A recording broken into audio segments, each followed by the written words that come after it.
Años atrás, cuando iba a dar una conferencia a algún país, solía hacer una suerte de encuesta sorpresa. Entonces preguntaba, si se les diera la opción de morirse hoy e ir al cielo, o esperar 10 años, ¿cuántos de ustedes elegirían esperar 10 años? O en su defecto, morirse hoy, ¿no? Y el 99% quería esperar 10 años, obviamente. Entonces, como dijo alguien, lo que hace que algunos ateos no crean en nuestro producto es que los cristianos vivimos predicando lo bueno que es el cielo, pero nadie tiene apuro en llegar ahí. Y lo que sucede es que a pesar de que este mundo no es perfecto, a la mayoría de nosotros nos gusta nuestra vida aquí. Y soñamos con cosas que queremos hacer y que todavía queremos disfrutar, tiempos con la familia, con los amigos. La vida puede ser dura, puede ser difícil, pero nos resulta familiar y conocida. Y el cielo es bueno, pero es desconocido, es inquietante. Y hay muchas películas en las que alguien muere por error y el guión hace o muestra que llega al cielo y le dan la oportunidad de regresar a la tierra, una segunda oportunidad, y el hombre lo agradece, ¿no? La persona lo agradece. De hecho, en 1978 hubo una muy famosa película llamada El cielo puede esperar, donde el personaje se le permitía volver a lo conocido y él estaba muy agradecido. Es más, yo te confieso que hasta hace algunos años yo tampoco pensaba mucho en el cielo y mucho menos anhelaba ir, no estaba apurado por ir. Pero, sin embargo, empecé a pensar mucho en ese tema cuando mis hermanos fallecieron y la partida de mi madre hace 5 años me obligó a contemplar nuestra mortalidad, nuestra finitud. Estamos acostumbrados a la vida, bueno, porque se supone que es lo normal.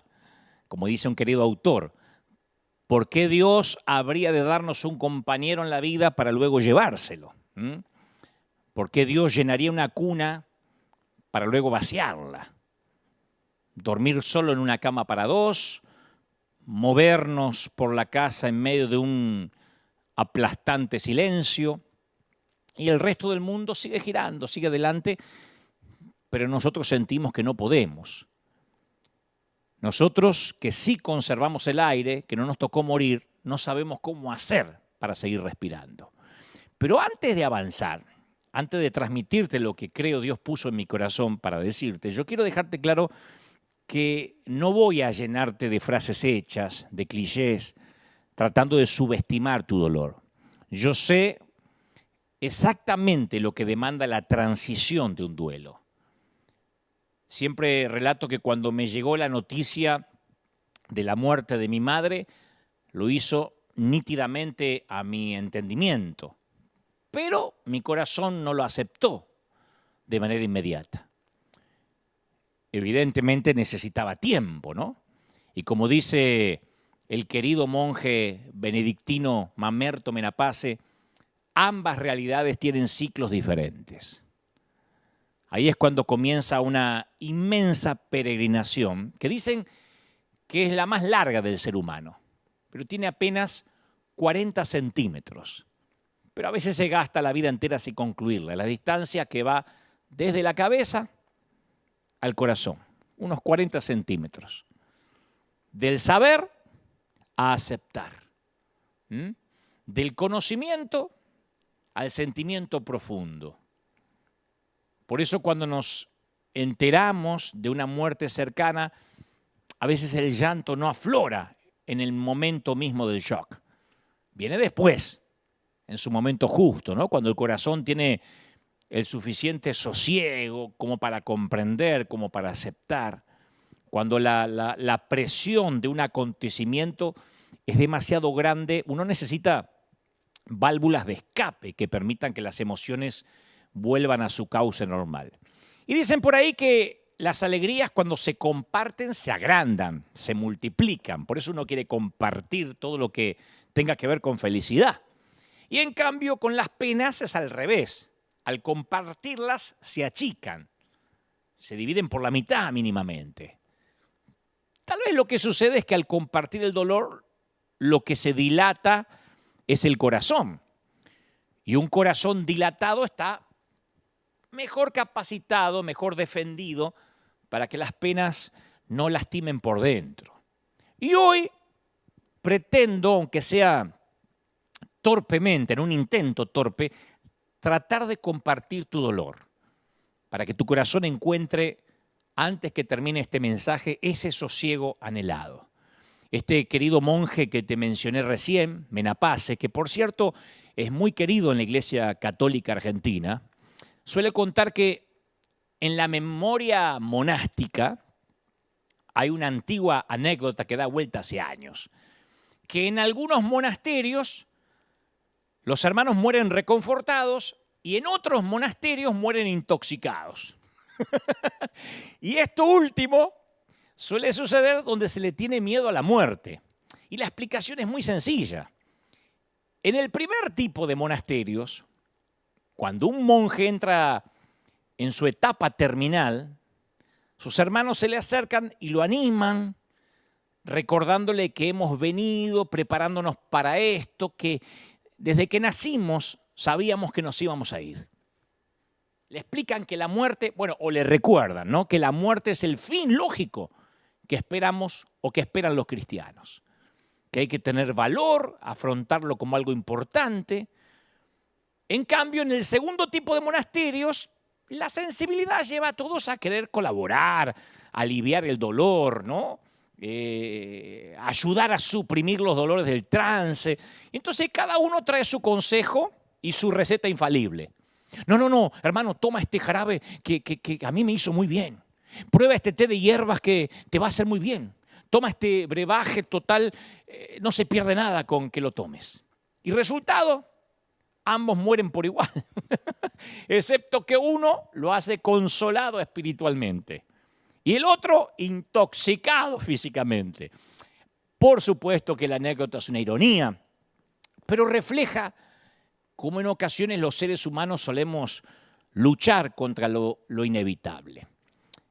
En los años 70, un tal Ernest Becker escribió un libro llamado La negación de la muerte.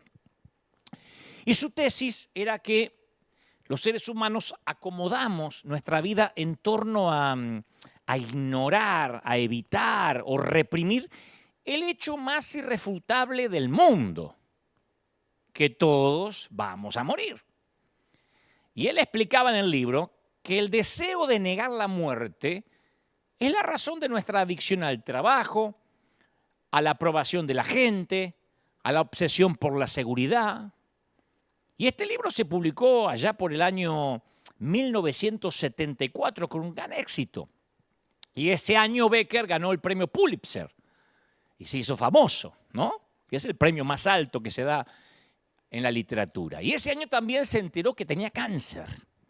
Y ese año se volvió a Dios. Y ese mismo año también murió. Entonces la vida es buena, ¿no? Por eso compramos seguros de vida. Pero ¿qué tenemos que hacer para cobrarlo? Morir. Entonces, en realidad es un seguro de muerte, pero nadie le dice seguro de muerte porque no se lo venderían a nadie. No lo llamamos de esa manera porque sería deprimente. Te venden un seguro de vida, aunque sabemos que es un seguro de muerte. Y hemos tratado, como decía este autor, de negar la muerte, de extraer de nuestra vida cotidiana la presencia de la muerte de todas las maneras posibles. De hecho, hubo muchísimos cambios en el lenguaje que fueron trazados por la industria a lo largo de los años. Fíjate que al difunto se lo transforma en lo que ahora llaman un carruaje y no ya un coche fúnebre. El ser querido, nunca el cadáver, el ser querido, se va a exhibir en una sala de reposo, ya no en una sala de velatorio porque tiene mala prensa. Por muchos siglos los muertos se enterraban en sitios que llamaban sepulcros, pero hacían que la muerte pareciera demasiado seria, demasiado irrevocable. De modo que en el siglo XIX apareció el cementerio como tal, por primera vez, que viene de la palabra griega que significa un lugar para dormir, no un lugar para morir, un lugar para dormir. Pero después de un tiempo, cementerio también empezó a sonar muy deprimente. Así que ahora el lenguaje de preferencia es parque conmemorativo. O le dicen jardín familiar. No es que te podés ir al jardín familiar, hacerte un asado con la familia. No, pero es un jardín familiar que está lleno de parcelas. Los sepultureros se han convertido en directores en pompas fúnebres. Las salas funerarias se llaman ahora capillas ardientes. Es la palabra muerte la que tiene que evitarse tanto como sea posible. Aun cuando parezca imposible de evitar, los que trabajan en esta industria dicen no mencionemos la palabra muerte porque tiene mala prensa. Se cambió el certificado de muerte. Antes se decía, busqué un certificado de muerte de fulano por una herencia, por lo que sea, por acta de defunción. Y si al ser querido se lo incinera, se le debe entregar a la familia una urna con los restos. Está prohibido decir las cenizas, porque suena feo. Acá están las cenizas de su tío. No, son los restos. Entonces, de ahí surge el embalsamar, la cosmetología de los muertos, que se convirtieron en industrias enormes. Y todo tiene un fin, una meta. Nos protegen de tener que ver lo que la muerte le hace al cuerpo. Yo, de hecho, he visto muertos más lindos que cuando vivían. Dije, en la vida estuvo así de bañado y perfumado y vestido. Yo leía que el primer cementerio de Estados Unidos fue tan hermoso que durante muchos años fue la principal atracción turística de Boston, ¿no? Su parquización, la manera en que los ingenieros y los arquitectos lo diseñaron. Y cuando se quiso crear el Central Park en Nueva York, se tomó ese cementerio como modelo.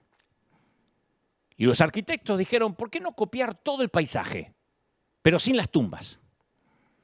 Y desde más o menos ese día, yo creo que seguimos intentando copiar todo el paisaje, pero sin las tumbas. Como que no queremos ver las tumbas. No queremos recordar que hay muerte.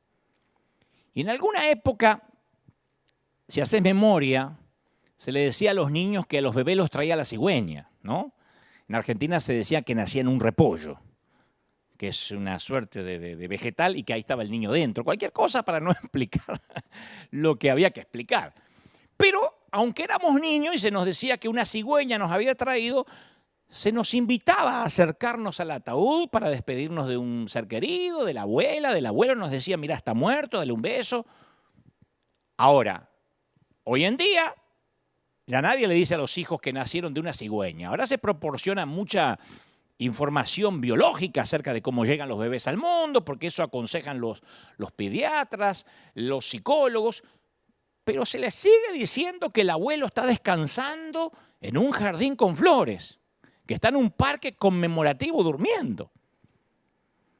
¿Sabes que en Arizona existe una compañía, una empresa llamada Fundación de Extensión de Vida Alcor, que es la fundación de criogenética más grande del mundo? Y pagando un precio considerable, media fortuna, te pueden congelar el cuerpo al momento de la muerte.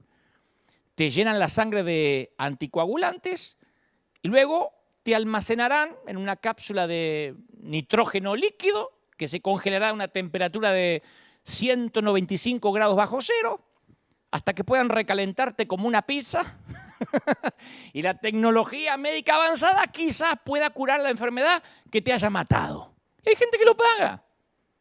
Eso de que Walt Disney estaba congelado es un mito. Pero hay gente que se está haciendo congelar para si algún día descubren una cura contra la enfermedad que lo mató, lo puedan resucitar.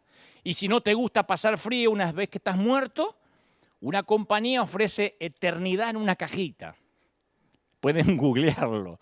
Por $50 conservan tu ADN en una cajita durante los siguientes 10.000 años para que seas clonado cuando descubran cómo clonarte. También te ofrecen una garantía, ¿no? Por 10.000 años de devolverte el dinero, aunque no veo la manera de cobrarlo si las cosas salen mal, ¿no?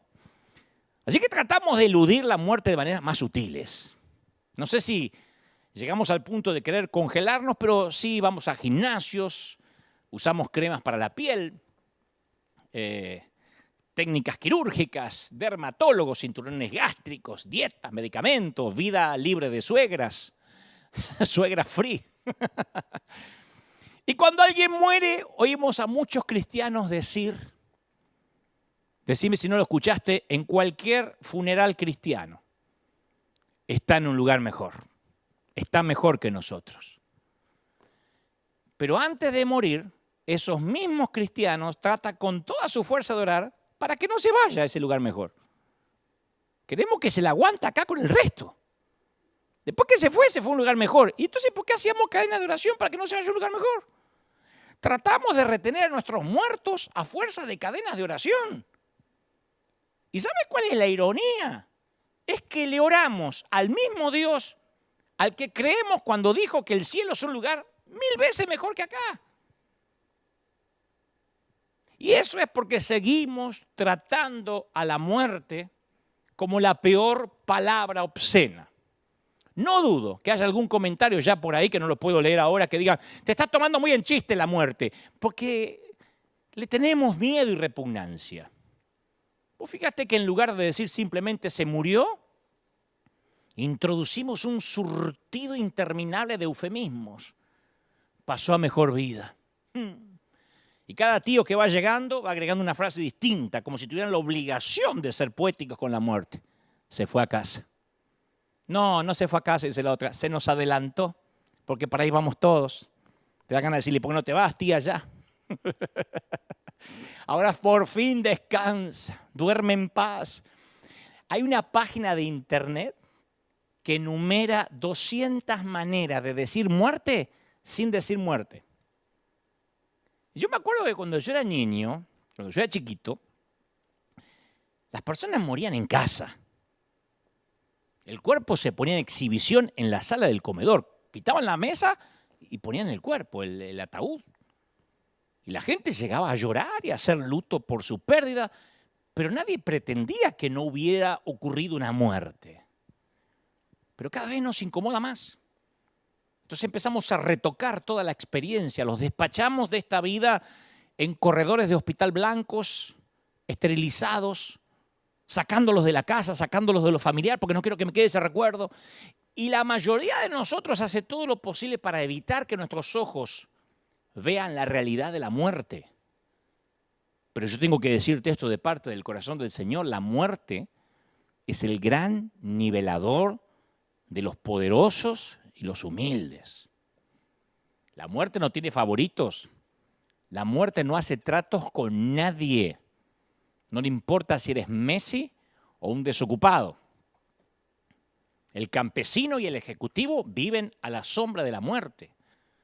Junto al ganador de la Liga Europea, la prostituta, la madre, el bebé, el adolescente, el anciano y el ganador del Oscar. El ataúd espera al cirujano que trasplanta el corazón, así como al esperanzado receptor, al director del funeral, así como el cuerpo que él mismo manipula. La muerte no elude a nadie. Vos estás diciendo, ¿y este mensaje me va a alentar? Sí, es lo primero que tenemos que saber. Mel Blanc, si yo te digo Mel Blanc, voy a decir, ¿quién es? Bueno, fue La Voz, conocimos La Voz. Los de mi generación conocimos la voz de Mel Blanc.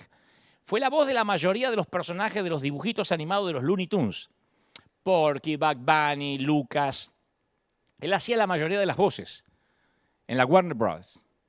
Y al final de cada episodio, ¿ustedes se acuerdan que se veía el chanchito?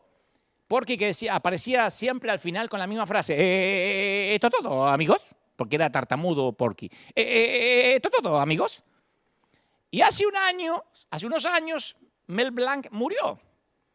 Y eso fue lo que escribió su familia en su lápida. Esto es todo, amigos.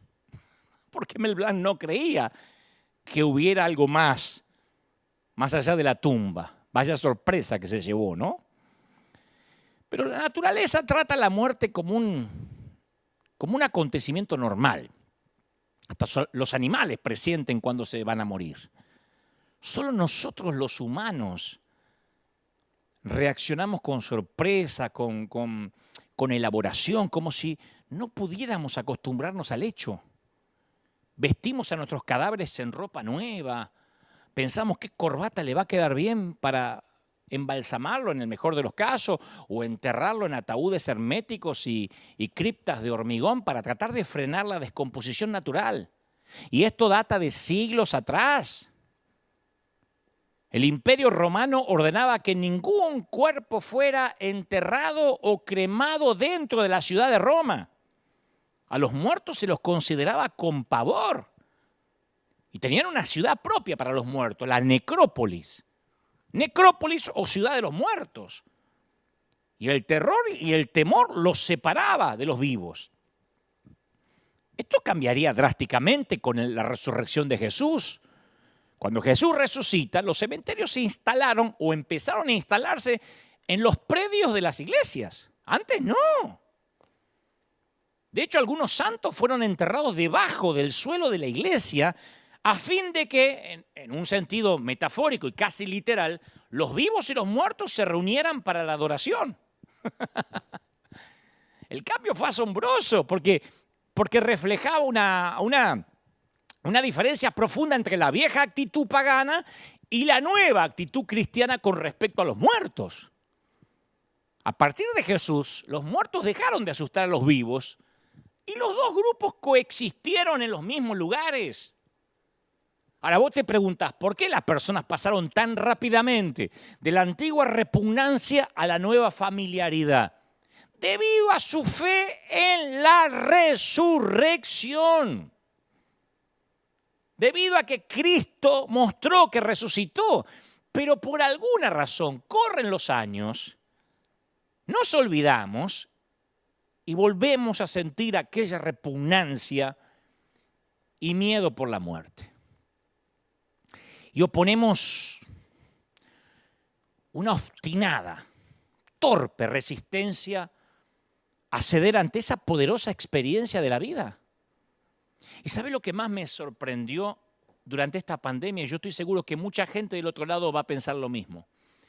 A mí me sorprendió la sorpresa y el estupor que algunos cristianos tuvieron durante esta pandemia al enfrentar la muerte. Me sorprendió mucho. De verdad, porque yo nací casi en una iglesia cristiana y me sorprendió mucho en las redes sociales, tal vez porque hace años no había redes, no sé, pero me di cuenta que había muchos cristianos en la iglesia que sabían cómo empoderarse, cómo proclamar, cómo decretar bendiciones, cómo hacer pactos en el altar, pero se desesperaban ante la muerte al igual que un ateo. Bendigo a los que no, bendigo a los que tomaron la pérdida de seres queridos con serenidad, no digo sin dolor, con serenidad. Pero una gran cantidad, un gran porcentaje, preguntaban como si fueran agnósticos en las redes. ¿Por qué Dios permite que se muera un pastor? No entiendo por qué se tiene que morir un pastor. ¿Por qué este virus se está llevando a la gente buena? Decían un montón de cristianos, como si la muerte solo pudiera llevarse a la gente mala. Por años dijimos, para el cristiano, la muerte simplemente es un cambio de domicilio, ¿o no? Pero es como que de repente viene un virus y nos olvidamos eso, de que la muerte es un cambio de domicilio. Esta es la promesa de Cristo en Juan 14:1. No se turbe vuestro corazón. No te turbes. Creéis en Dios, creed también en mí, dijo el Señor. Y agregó, en la casa de mi Padre muchas moradas hay. Si así no fuera, yo se los hubiese dicho. Si no hubiese moradas, no hubiese lugar para ustedes, yo se los hubiese dicho. Pero tranquilo, porque yo voy a preparar lugares para ustedes, lugar para vosotros. Y sigue, y si me fuere y os preparare lugar, vendré otra vez y os tomaré a mí mismo, para que donde yo estoy, vosotros también estéis. Yo no sé ustedes, pero yo puedo vivir con ese versiculito sin Biblia, solo con ese versículo en una isla desierta. Jesús prometió una hazaña que nadie imaginaba cuando dijo esas palabras. Regresaría de los muertos y rescataría a sus seguidores de la tumba. Escucha, voy pues a preparar lugar para vosotros. ¿Viste cuando vas con toda la familia y papá decía, quédense acá, que voy a ver si está abierto? O los dejo acá y voy a buscar un estacionamiento y vuelvo. ¿Le crees? En Medio Oriente voy a preparar un lugar para vosotros. Era una promesa que el novio le hacía a la novia. Después de recibir permiso de las dos familias, el novio volvía a la casa con su padre y construía una casa para su novia. Preparaba un lugar. Él usó la misma terminología que usaban los novios. Entonces, al prometer hacer lo mismo para nosotros, Jesús elevó los funerales al mismo nivel de esperanza que los casamientos, que las bodas. Desde esa perspectiva, el viaje al panteón y caminar por el pasillo central de la iglesia en una boda garantizan la misma clase de felicidad. Las bodas son buenas noticias, ¿no? Yo sé que alguien está pensando, no, a mí me fue muy mal cuando me casé. Yo una vez conté que tenía un amigo que ponía su video de bodas y lo ponía al revés, lo retrocedía. Y le digo, ¿por qué haces eso? Dice, para verme salir de la iglesia en vez de entrar. Pero el Señor puso los sepelios, los funerales, al nivel de las bodas. Lo mismo dice Jesús de los entierros. Habla de celebrar una nueva temporada, un nuevo nombre, una nueva casa. Y en ambos ejemplos el novio se lleva a la novia del brazo. Escucha, Él se va a encontrar contigo, con vos en el altar. ¿Entendés que tu mirada final de la vida será inmediatamente seguida por una primera mirada a los ojos de Jesús? Ahora vos me decís, bueno, está bien, pero dame garantías. ¿Cómo estoy seguro de que el Señor va a cumplir su promesa? Y bueno, la respuesta está en el cementerio de Jerusalén.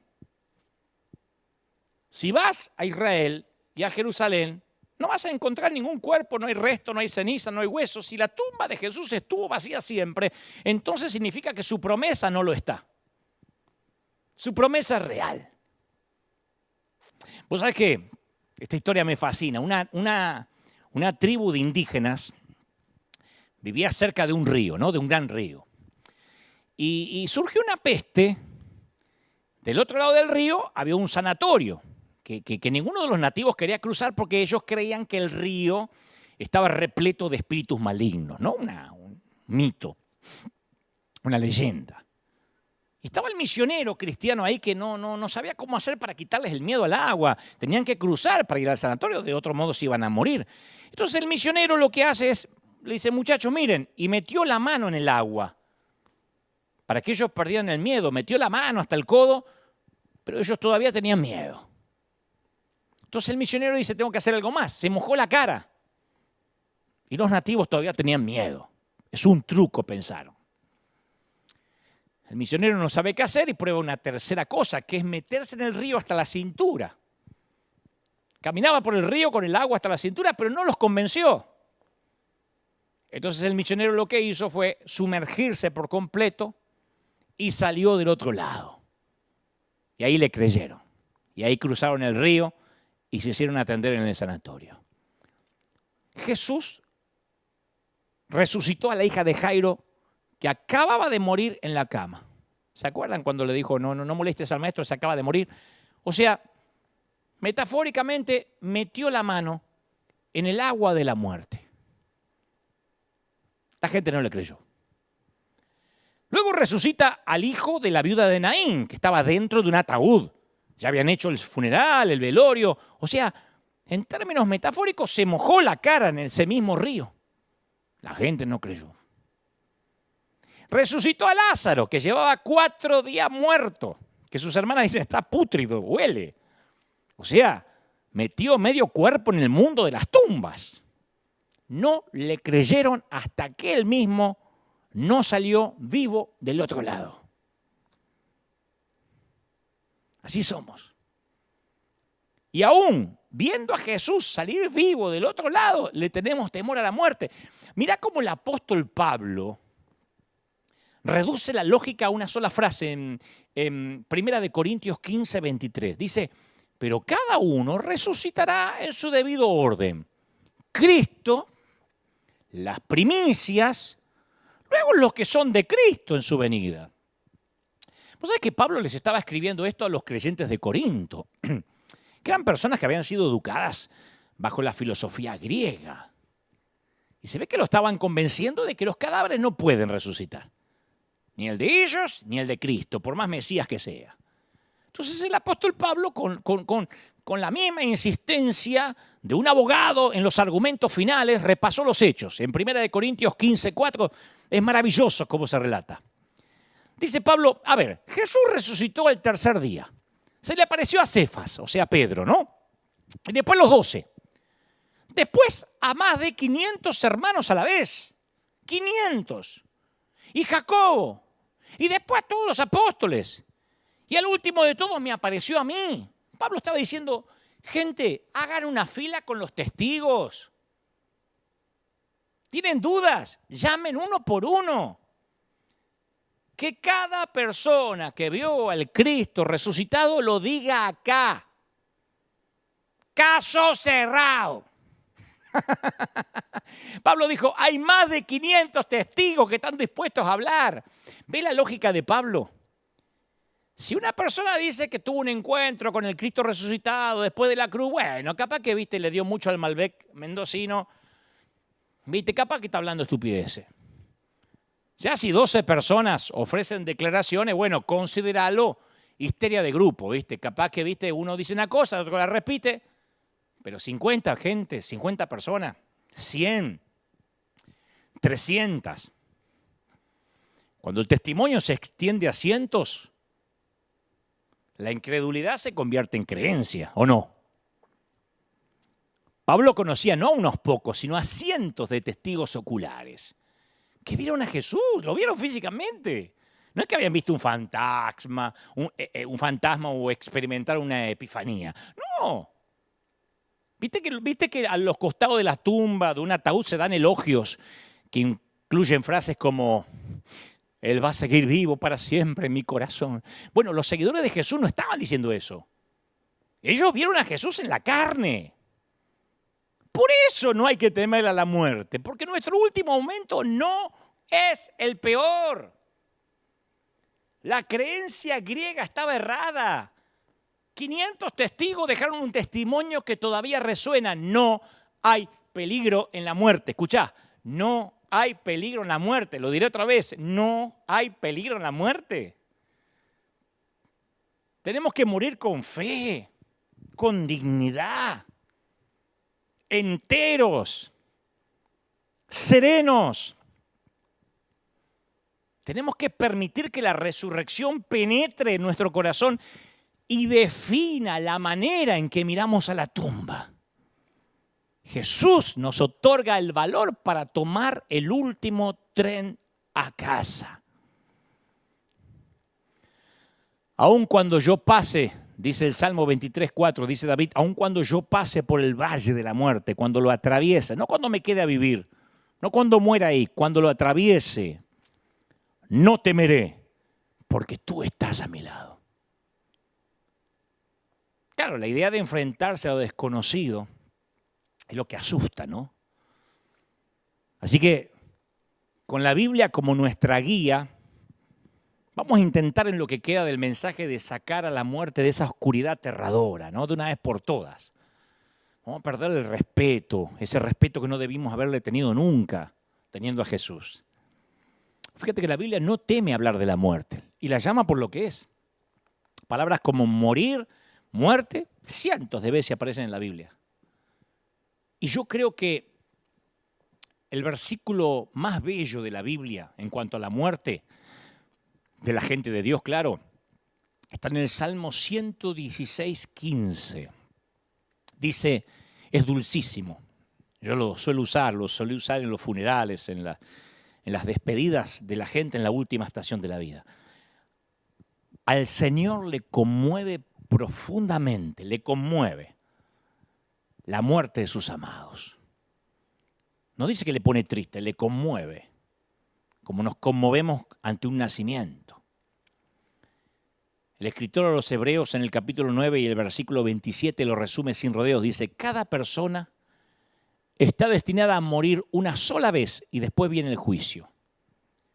Entonces tenemos que entender esto. Mirá, la cuenta regresiva para la muerte no empieza desde un análisis de COVID que te da positivo. Con la metástasis, con el cáncer, con, no sé, la leucemia. Comienza cuando uno nace. Ahí empieza la cuenta regresiva. Vos y yo estamos muriendo en este mismo momento. Dado ese hecho, ¿cómo es posible que la Biblia trate la muerte de los cristianos de una manera tan natural? Bueno, la respuesta está en esta paradoja. Escucha, aunque la muerte comienza cuando nacemos, la vida comienza cuando nacemos de nuevo mediante la fe en Cristo. Entonces muchos cristianos tienen la noción equivocada de que la vida eterna va a comenzar cuando se mueran. Que cuando se mueran, ahí comienza el día cero de la vida eterna. Pero eso no es correcto escrituralmente. La vida eterna, escuchá porque esto nos tiene que volar la cabeza como me la voló a mí. La vida eterna comienza cuando nacemos de nuevo en el reino de Dios, cuando creemos en Jesucristo como nuestro Salvador. A partir de ahí, nacemos de nuevo. Si no, el Señor hubiese dicho, no te mates, Nicodemo, nacer de nuevo porque igual te tenés que morir. No, uno nace de nuevo y es eterno. Porque nadie arrebata de su mano los que son de Él. El mismo Jesús define la vida eterna de esta manera en Juan 17:3. La manera de tener vida eterna es conocerte a ti, el único Dios verdadero, y a Jesucristo, quien tú enviaste a la tierra. O sea, si conoces a Jesucristo, experimentás la vida eterna ahora mismo, aunque no te moriste físicamente. Y escucha, si experimentás la vida eterna ahora mismo, la muerte no es más que una breve interrupción de lo que ya experimentás, la vida que no tiene fin. La muerte es cuando uno cierra los ojos que baja de una montaña rusa. Es un segundo. Vos me decís, no, lo estás subestimando. Mira, el Nuevo Testamento está lleno de pasajes que transmiten esta perspectiva natural, transitoria de la muerte. Jesús se refiere a la muerte de esta manera. Dice, los ángeles, en Lucas 16:22, los ángeles los llevaron a estar con Abraham. Los llevaron, no dice, y se murió, y la crisis quedó dando vuelta al espíritu. No, los llevaron con Abraham. Jesús le dice al ladrón que se arrepintió. ¿Te acordás lo que le dijo el que murió a su lado? ¿Qué le dijo? En 3 meses vamos a ver si llegás al cielo. Le dijo, te aseguro que hoy estarás en el paraíso. Pablo describe la muerte en 2 Corintios 5:8 como estar fuera de este cuerpo terrenal, en el hogar celestial con el Señor, fuera del cuerpo. Pablo dice en Filipenses 1:21 que morir es ganancia, porque estaremos con Cristo. Y él dice que la muerte es mucho mejor que estar vivo, que estar en la tierra. Entonces, cuando morimos, nuestro cuerpo, nuestra tienda, nuestra carpa terrenal será destruida, dice, pero heredaremos una casa en el cielo. Un cuerpo eterno, dice 2 Corintios 5:1, un cuerpo eterno hecho para nosotros por Dios mismo y no por manos humanas. Jesús describe la separación de la muerte como algo temporal, ¿viste? Como un detallito. Juan 16:16 dice, dentro de poco ya no me van a ver más, pero tiempo después me verán de nuevo. O sea, no es algo que hay que temer, sino un viaje que se inició al nacer, que culmina con nuestro destino final. Un viaje normal. Los ateos, los que no creen en Dios, solo se reúnen para despedirse para siempre. Los cristianos se despiden para reunirse otra vez. Hasta la próxima. Y hay una diferencia abismal entre estas dos perspectivas. Como lo señala Pablo, no tenemos que entristecernos como los que no tienen esperanza. Primera de Tesalonicenses 4:13. Él va más allá. Yo te dije al inicio del mensaje, te entiendo que estemos tristes, que estés triste. Pablo dice, no tenemos que entristecernos como los que no tienen esperanza. No hay que entristecerse. Voy a decir, che, pero qué sangre de pato tenía este Pablo, ¿eh? Qué desalmado. Él dice, no, pero no veo la razón para entristecerse. Menos él, que había estado en el tercer cielo, dijo, no, te aseguro que no hay razón para entristecerte. Así será contigo y conmigo. No simplemente vamos a ser teletransportados al cielo. Los ángeles nos van a escoltar a casa. Y no es un deseo, es una verdad bíblica que se aplica a los cristianos. El día que se cierre el telón de esta vida, los mensajeros de Dios te van a llevar en el último viaje. Y en el momento en que pongas tus ojos en tu hogar eterno, un ángel va a estar ahí para compartir tu alegría. A medida que te das cuenta que toda dolencia desapareció, un ángel va a estar ahí para reírse contigo. Dios tiene un ángel asignado para llevarte a casa. Siempre me acuerdo las palabras de un gran misionero, Clemens, Frederick Clemens, que murió en Argentina, que estaba rodeado de sus discípulos, de sus pastores que él había levantado, y presuntamente él veía ángeles que lo venían a buscar y dice, ya me llevan a casa. No hable, don Federico, no se canse, no se esfuerce. Él decía, vale la pena gastarse para Dios. Ay, vale la pena gastarse para Dios. Fueron sus últimas palabras. En vista de esta certidumbre, ¿cómo vamos a tener miedo? Una niñita enferma de cáncer le preguntó a su mamá, mamá, ¿cómo es morir? ¿Me va a doler? Y la mamá pensó por unos minutos y dice, mira, ¿vos te acordás cuando eras chiquita y jugabas mucho y te quedabas dormida en la cama de mami? Y después te despertabas al otro día y de alguna manera estabas en tu cama, ¿no? Sí. Bueno, no llegaste mágicamente ahí. Tu papá había llegado, te había alzado, te puso tu pijama mientras dormías. Mi amor, así es la muerte. La muerte es despertarte en tu propia habitación. La muerte es despertarte en tu propia habitación. Yo pienso que no hay ningún versículo de las Escrituras que nos da una imagen más consoladora que el Salmo 23:4, que se cita en todos los funerales, sean católicos, adventistas, testigos de Jehová, protestantes, conservadores, reformados, pentecostales, aunque atraviese el valle de sombra y de muerte, no temeré mal alguno porque tú estarás conmigo. Para los cristianos todos los problemas son temporales y las bendiciones son eternas. Para los que no tienen a Cristo, las bendiciones son temporales, el auto, la casa, el yate, y los problemas son eternos. La muerte es una puerta de salida y el cielo es una entrada. No obstante, las dos están colocadas tan cerca que una se abre cuando la otra se cierra. ¿Viste como esos barrios privados con doble barrera? O sea, cuando pasas una barrera ya está la otra que se abrió. Cuando alguien dice que una persona moribunda está a las puertas de la muerte, es verdad. Pero si otro dice está a las puertas del cielo, también es verdad. Ambos están en lo correcto. Hay que perder el miedo a la muerte, son las puertas del cielo. ¿Cómo se llega al cielo si no pasas por ahí? Es como querer llegar del otro lado y no querer atravesar el túnel. Mira, cuando yo era chiquito, yo amaba mi casa, que era chiquita la casa, pero la amaba durante el día. Era como que, no te lo puedo explicar, paranoia mía de pibe, ¿no? De chico, pero era como que la oscuridad le hacía algo raro al lugar. Distorsionaba mi habitación, distorsionaba mi casa. Mi casa no era acogedora de noche, por lo menos en mis primeros 7, 8 años de vida. Y mi habitación se convertía en un lienzo para la imaginación, ¿no? Yo veía sombras, cosas. No estaba ni endemoniado, ni atormentado, ni estaba loco. Un día me di cuenta que las sombras son la refracción de la luz, que te pueden asustar pero no pueden hacer daño.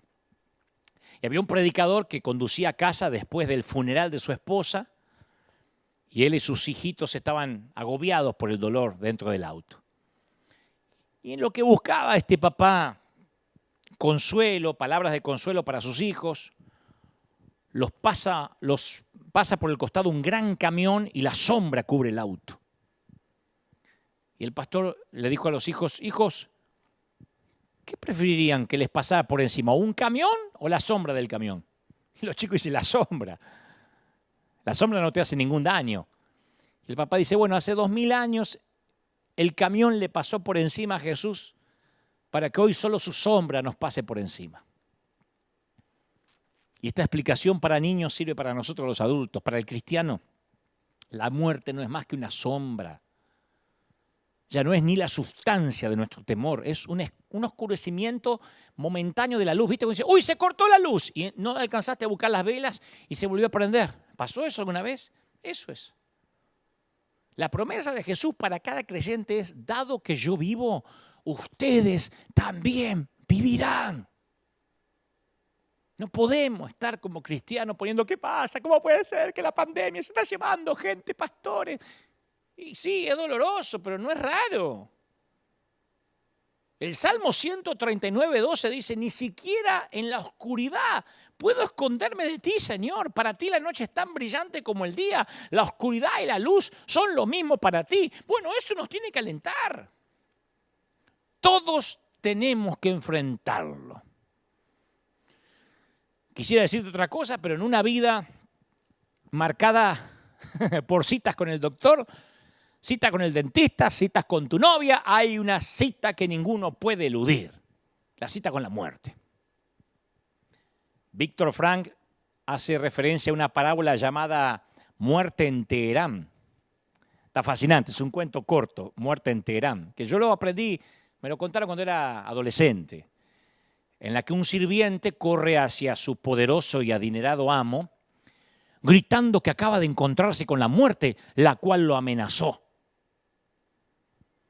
Y le suplica a su amo que le dé su caballo más veloz a fin de que pueda huir a Teherán, que era lo más lejos que podía ir con el caballo. Y el amo dice, accede, anda, anda. Y al volver a su casa, el amo se encuentra con la muerte y le pregunta, ¿por qué amenazaste a mi sirviente? Y la muerte calma responde, no, yo no lo amenacé. Es más, me sorprendí encontrarlo aún aquí cuando yo tenía planes de reunirme con él esta noche en Teherán. O sea, es imposible huir, eludir la cita. Hebreos 9:27 dice, y de la manera que está establecido para los hombres que mueran una sola vez y después de esto el juicio. A muchos nos gustaría cambiar este versículo, bastaría con cambiar un par de palabritas. Esto es para algunos de los hombres, o casi todo menos yo. O van a morir todo el que deja de comer bien y que no toma vitaminas. Pero esas no son las palabras de Dios. En su plan todos tenemos que morir. Aún los que comen alimentos orgánicos, se toman sus vitaminas, salen a caminar y se pierden la buena carne argentina. No estoy haciendo una apología de comer carne, pero digo, el que come carne argentina y el que come pasto toda la vida, ambos se van a ir. Uno más tarde que el otro, pero el ejercicio puede darte unos pocos latidos más, la medicina algunos respiros de más. Al final de la estación hay que tomar el último tren a casa. Por eso la mejor manera de enfrentar la vida es ser sincero acerca de la muerte. David lo fue. Es cierto, le dio muerte a Goliat, pero no se hizo ninguna ilusión en que iba a eludir al gigante de la muerte. Nos recordó que aunque pase por valle de sombras, aunque tengamos que enfrentar la muerte, no lo vamos a hacer solos. Escuchá la promesa de Jesús, vendré otra vez y os tomaré a mí mismo. Promete llevarnos a casa. No delega esa tarea. Jesús puede enviar misioneros que te enseñen, un flaco que te habla hasta por los codos como yo, ángeles que te protejan, maestros que te guíen, cantores que te inspiren, médicos que te curen, pero no envía a otro para que te lleve. Esa tarea se la reserva para sí mismo. Vendré otra vez y os tomaré conmigo. Es personalmente responsable de llevarte al hogar. No creo que esto se contradiga con que nos esperan ángeles, como dije, ¿eh? A mí me gusta pensar que los ángeles te sacan de la habitación y apenas cruzan el techo contigo, Jesús dice, gracias muchacho, desde acá sigo yo. ¿Listo? ¿Seguro? Sí, de acá me encargo yo que este viaje lo conozco de memoria y lo vamos a hacer juntos, se lo prometí. Esta palabra va para vos que tu esposo murió, que tu hijo fue sepultado hace meses y no hay palabra para eso. Porque si se muere tu cónyuge te llaman viudo, si se mueren tus padres te llaman huérfano, si se muere un hijo todavía no hay nombre. Es tanto el dolor que nadie se le atreve a ponerle nombre a ese estado. Esta palabra va para esa persona que hace poco supo que tenía un tumor en un seno o una mancha sospechosa en el pulmón. Los imprevistos y las vueltas de la vida tienen una manera de recordarnos que aquí no estamos en casa.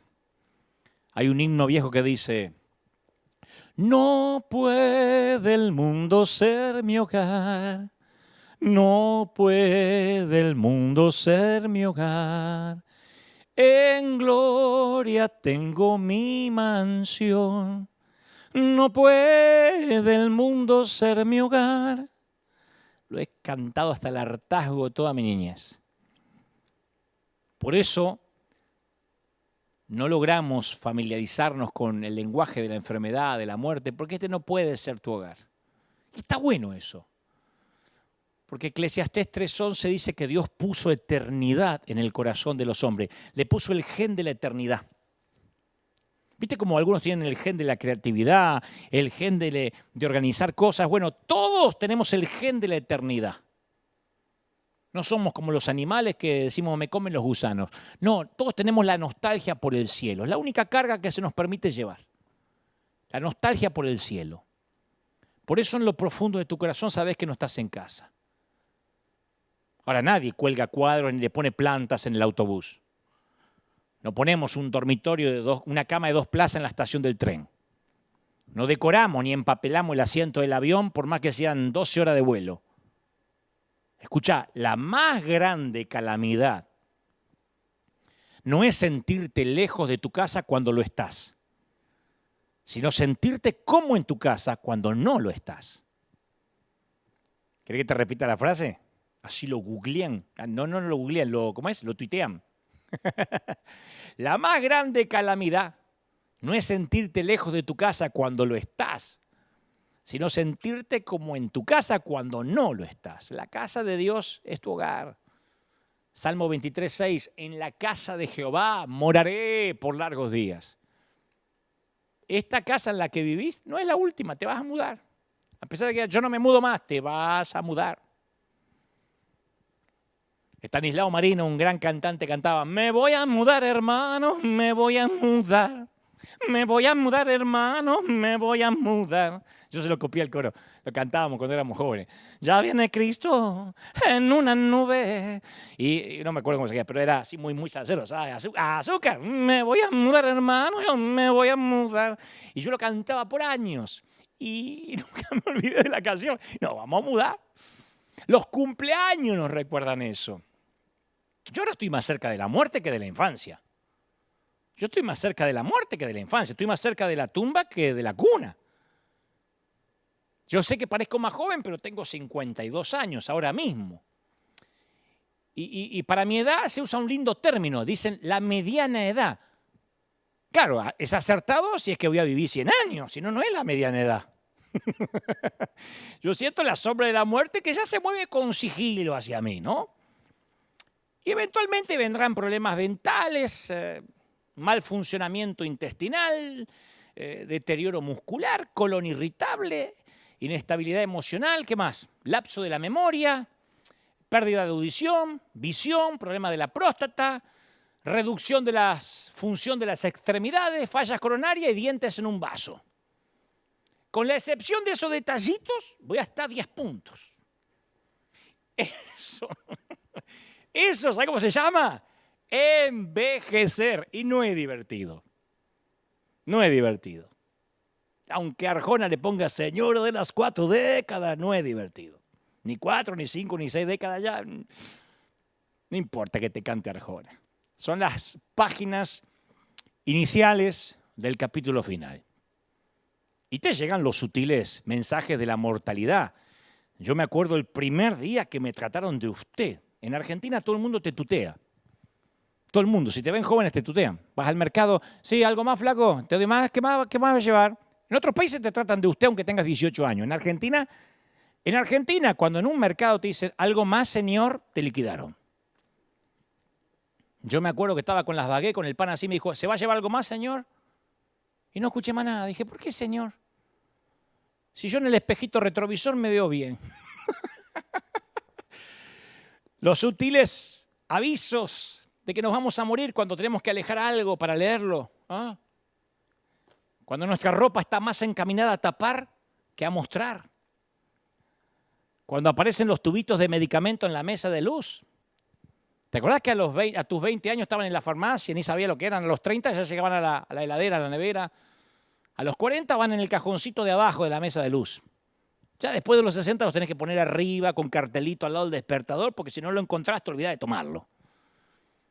Los temas de conversación cambian, ya no hablas de películas, sino que todo gira en torno al último análisis. Y lo que es peor, entendemos el análisis. Yo he escuchado charlas de hombres diciendo, de mujeres, ¡ay, gloria a Dios que tengo 96 miligramos de glucemia, qué sé yo! 40% de hematocrito, ¡ay! Las plaquetas 209 y 7.2 de leucocitos. Tengo unos nitritos urinarios bárbaros, gracias a Dios. Todos los leucocitos me dieron negativo. Hace unos años era mandarín básico. Ahora nos quedamos mirando y debatiendo el resultado del análisis como si leyéramos el mapa para encontrar el santo grial.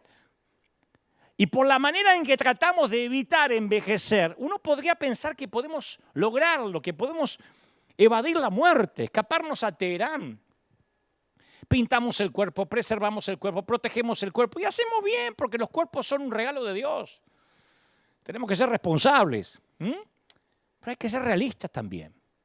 Este cuerpo debe morir para que pueda vivir el nuevo cuerpo. Primera de Corintios 15:50 dice, la carne y la sangre no pueden heredar el reino de Dios, ni la corrupción hereda la incorrupción. ¿Querés que te diga algo? Escuchen las señoras principalmente. Esto va a sonar extremadamente machista, pero a todos. Hoy en día no se puede hacer distinción. Pero especialmente las mujeres y los varones que son demasiado coquetos. Tengo una revelación. El envejecimiento es idea de Dios. No es algo del enemigo, que eso viene con la maldición del huerto. No, es una de las maneras en que nos mantiene pensando en el hogar. No podemos cambiar el proceso, pero podemos cambiar la actitud. El genial Max Lucado tiene una suerte de poema que dice, más o menos así, ¿alguna vez alguien llora por el fallecimiento de un tulipán? ¿Lloran los jardineros cuando los bulbos comienzan a debilitarse? No. No compramos fajas para tulipanes ni crema para arruga de pétalos. No consultamos cirujanos plásticos para hojas ni le ponemos cinturones gástricos al tulipán. Ningún jardinero llora el fallecimiento de un bulbo, lo celebra. Los amantes de los tulipanes se regocijan en el mismo minuto que el bulbo se debilita. Dice, mire, va a florecer. ¿No será que el cielo va a celebrar de igual manera? ¿No será que en el cielo ocurre lo mismo? Los ángeles señalan nuestros cuerpos. Y mientras más frágiles, más se emocionan. Mira, esa señora en el hospital va a florecer.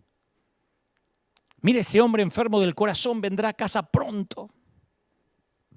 Mira a Dante intentando jugar a la pelota, da vergüenza. A este también le queda poco. Ya viene a casa. Romanos 8:23 dice, nosotros también gemimos dentro de nosotros mismos, esperando la adopción, la redención de nuestro cuerpo.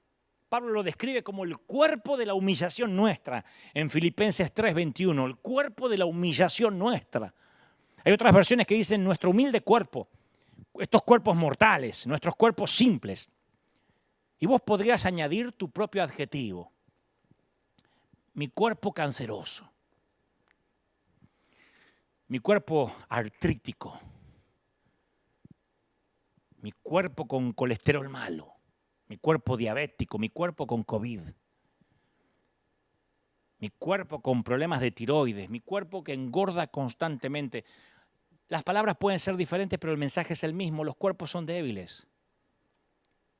Comenzaron a decaer en el minuto que comenzamos a respirar.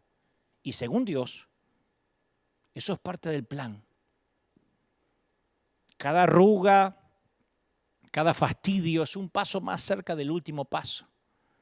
Cuando Jesús cambie nuestros cuerpos comunes en cuerpos eternos, no más dolor, no más depresión, no más enfermedad. Esta no es nuestra casa permanente. No más temor a la muerte. El otro día alguien me decía en las redes si me ponía Botox. En la vida me puse algo en la jeta. Nunca. ¿Me pueden creer o no? Algunos me dirán, sí, se nota porque está bastante viejo. Bueno, sí, pero por eso, menos que menos. No, pero algo se hizo en la cara. No, es que no le tengo miedo a la muerte. Estoy envejeciendo dignamente. Yo veo las Escrituras y brindan una esperanza para los que han nacido en el reino de Dios. ¿Dónde está, oh muerte, tu victoria? ¿Dónde, oh muerte, tu aguijón? No temas. Yo soy la resurrección y la vida. No dice yo seré, yo soy. El que cree en mí vivirá aunque muera. ¿Crees esto? Ningún líder religioso diría eso. Buda nunca dijo eso. Mahoma nunca dijo eso.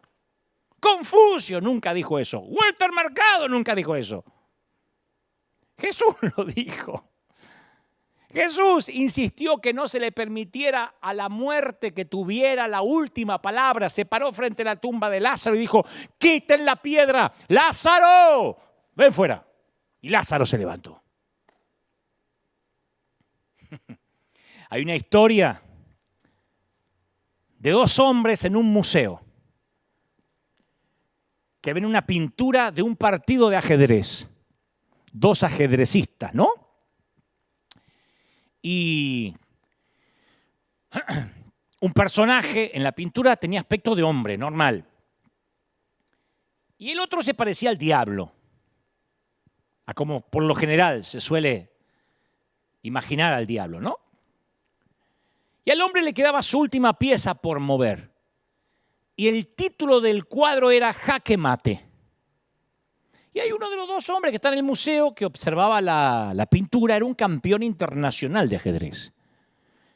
Y algo acerca del cuadro le intrigaba y lo empezó a estudiar. Quedó tan absorto en la pintura que su acompañante se puso un poco impaciente y le dijo, ¿qué hacía? Y el campeón de ajedrez le dijo, no sé, hay algo en esa pintura que me molesta, la quiero estudiar un poco. Adelantate y recorre el lugar. Y cuando el amigo volvió, después de un rato, el maestro de ajedrez le dijo, hay que ubicar al hombre que pintó esta pieza.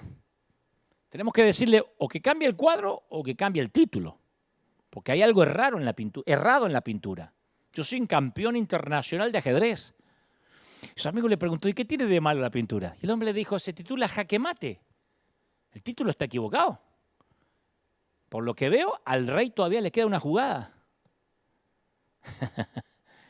Un niño pequeño llamado David se enfrenta a un gigante llamado Goliat. David es tan chiquito que ni siquiera puede usar armadura de adultos. No puede sostener una espada para adultos. Es jaque mate. No. Al rey todavía le queda una jugada. A un hombre llamado Daniel lo lanza a una fosa de leones porque se niega a dejar de orar a su Dios. Los leones tienen hambre y él pasa toda la noche ahí. A la mañana el rey Darío lo llama y Daniel le dice que los leones se hicieron vegetarianos. Al rey todavía le queda una jugada. Un hombre llamado Moisés convence a una nación de esclavos oprimidos a huir del hombre más poderoso de la tierra en ese momento. Y el faraón se decide ir a buscarlos. Dice, tu abuela se van a ir de acá. Y ahora están todos los esclavos, los ex esclavos, a la orilla del Mar Rojo, que está frente a ellos, y atrás el ejército detrás. El ejército que los viene a liquidar. Y el pueblo dice a Moisés, ¿en qué estabas pensando cuando nos sacaste de ahí? Al rey todavía le queda una jugada. Un hombre llamado Jesús se dirige a Jerusalén. En el Viernes Santo las autoridades lo acusan, lo juzgan, lo azotan, lo golpean, lo cuelgan en una cruz para morir, lo tiran en una tumba para que se pudra de la misma manera que todo cuerpo humano lo ha hecho desde que entró la muerte en este tenebroso mundo. Un soldado romano dijo, eso es todo, amigos, esto es todo, amigos. Se terminó el espectáculo, no hay nada que ver, hora de ir a casa. Aquí no hay nada para ver. Pero estaban equivocados. No estamos equivocados. Jaque mate. No, al rey todavía le queda una jugada más. Yo quiero que entiendas que tu futuro, con quien se fue, con quien se adelantó, es infinitamente más grande que tu pasado con él. Yo sé que lo echas de menos. Es que la muerte a veces parece que se lleva demasiado. Claro, porque no sepultamos solo un cuerpo, sino el matrimonio que nunca se efectuó en ocasiones. Los años dorados que nunca conocimos, sepultamos sueños. Si sepultaste un hijo que no llegó a la mayoría de edad, sepultaste un montón de sueños, el verlo casarse, que te dé nietos, ¿no? Pero en el cielo esos sueños se van a hacer realidad. Dios prometió la restauración de todas las cosas. Todas las cosas, incluye todas las relaciones. El libro que fue llevado al cine, que se llama El cielo es real. El cielo es real, ¿no? Sí. Cuenta la extraordinaria experiencia vivida por un niño que se llama Colton Burpo, que estuvo al borde de la muerte. Y Colton, de apenas 4 añitos, fue sometido a una operación de urgencia que hizo temer por su vida. Sus padres pasaron horas de angustia en el hospital hasta que le dieron la feliz noticia que el niño se había salvado.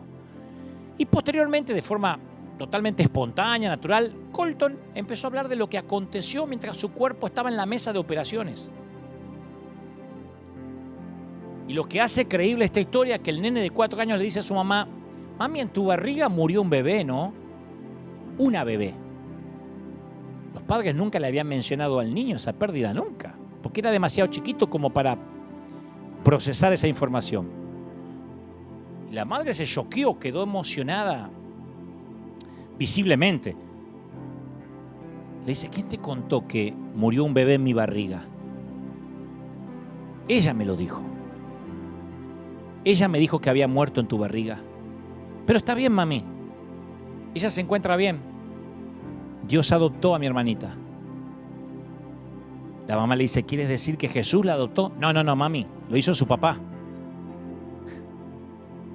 Los ojos de su mamá se iluminaron y preguntó: ¿y cómo se llama? ¿Cuál es el nombre de tu hermanita? Ah, no tiene nombre. Me dijo que ustedes no le pusieron nombre. Y dijo que está ansiosa porque tú y papi vayan al cielo y le pongan nombre. Y alguien en el cielo está diciendo lo mismo en cuanto a ti. Ellos anhelan el día cuando la familia de Dios vuelva a estar junta. Imagino a mi vieja diciéndole al Señor: ¿falta mucho? ¿Ya viene mi hijo? Poquito. En ese hogar no hay adioses. De habitante de una tierra de adioses a ciudadano de un cielo de olas. ¿Te imaginas un mundo sin lápidas, sin forenses, sin cementerios, sin ataúdes, sin morgues? Un mundo donde no se hacen funerales, no más tierra sobre un cajón. Ahora es posible que si perdiste a un ser amado, te preguntes: ¿y por qué no sé cómo están? ¿Por qué Dios no permite que se comuniquen con nosotros? Si ellos ya viven en la luz, en la felicidad, ¿por qué no nos dicen algo? Una señal de que están bien. Si al menos yo tuviera una señal, me haría atravesar este valle de lágrimas mejor. Cuánto consuelo me daría una palabra de mi esposo, de mi hijo, de mi mamá, certificándome que está bien. Bueno, pero la misma pregunta es válida para el bebé que está en el vientre de la madre y todavía no puede ver la luz. ¿Por qué no nos comunicamos con él mientras está navegando en la placenta oscura, húmeda? Y le damos seguridad de nuestra presencia afuera, que lo estamos esperando.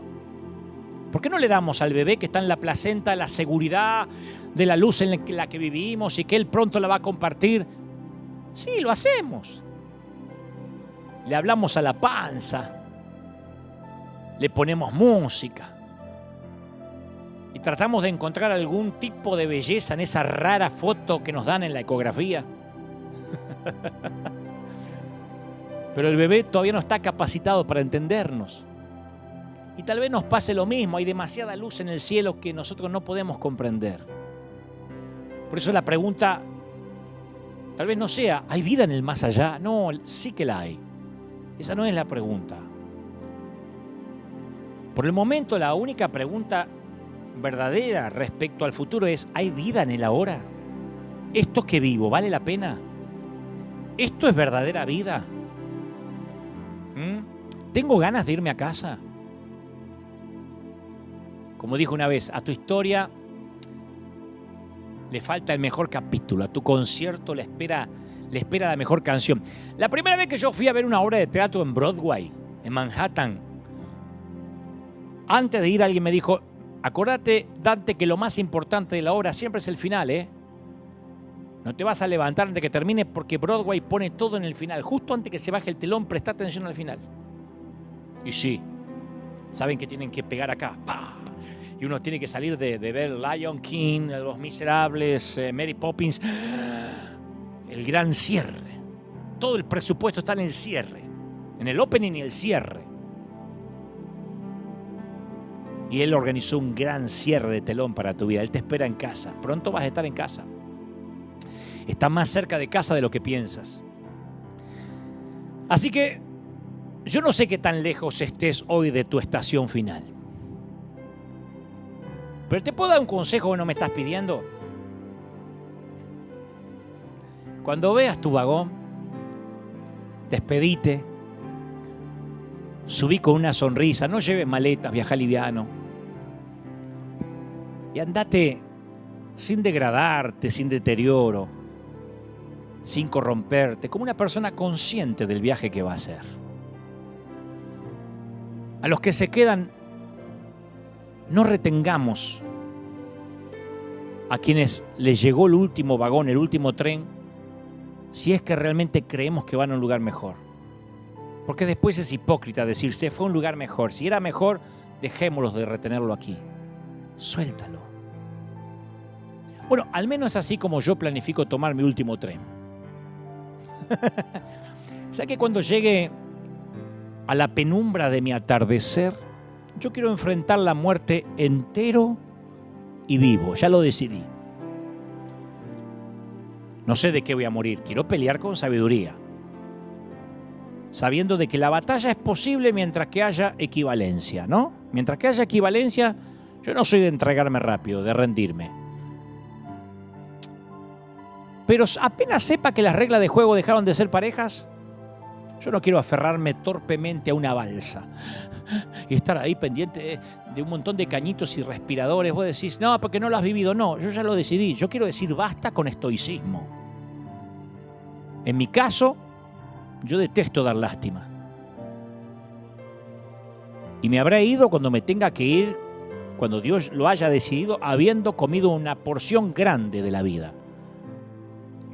Con reivindicación. Con una vida bien vivida. Porque puse lo que había que poner. Porque me lo he ganado. No la salvación, sino el derecho a vivir de este lado del sol. Así que ya decidí que no voy a huir.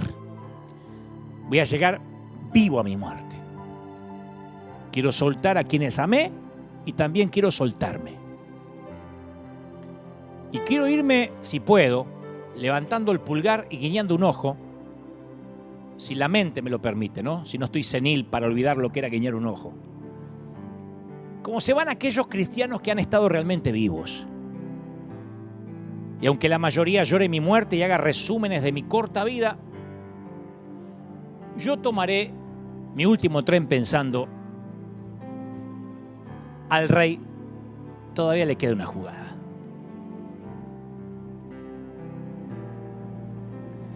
Padre, gracias por los que están del otro lado. Gracias por poder transmitir este mensaje directamente de tu corazón.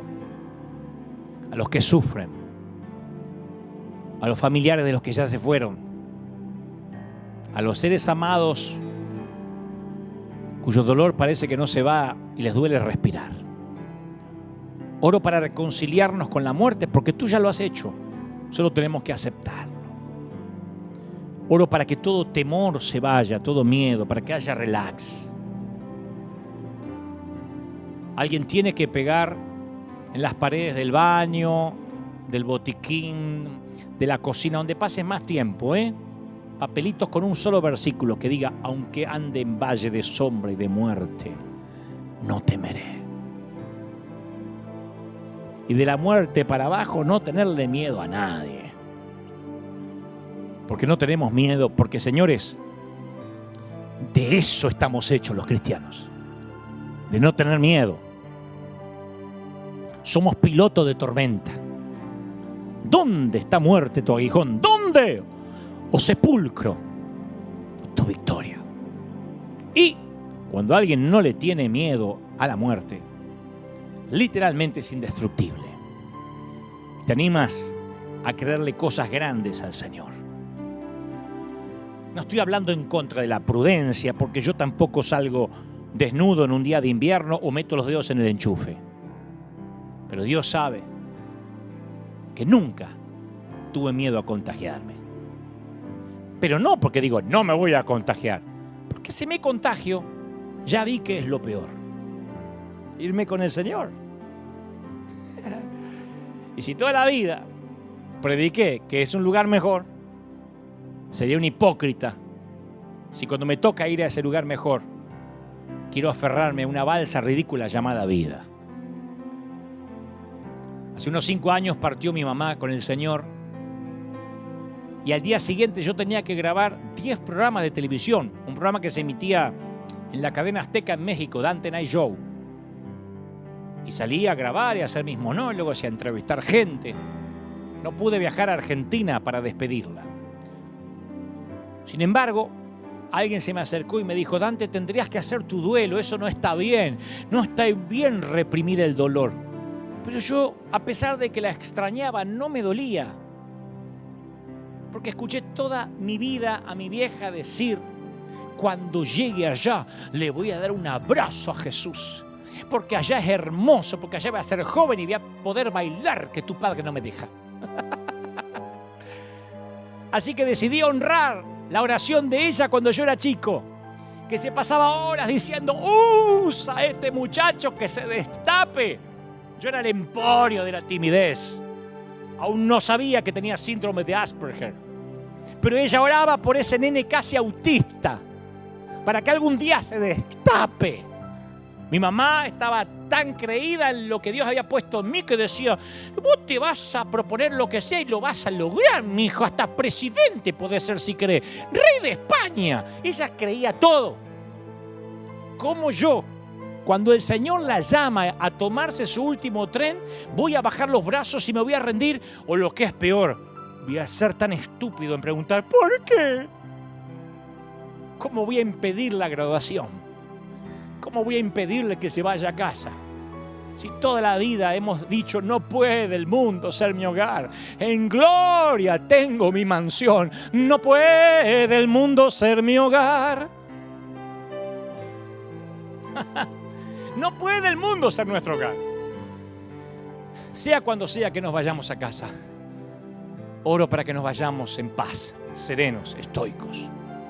Bendigo a los testigos de Jehová, bendigo a los católicos, a los amigos musulmanes, a los judíos, a los agnósticos.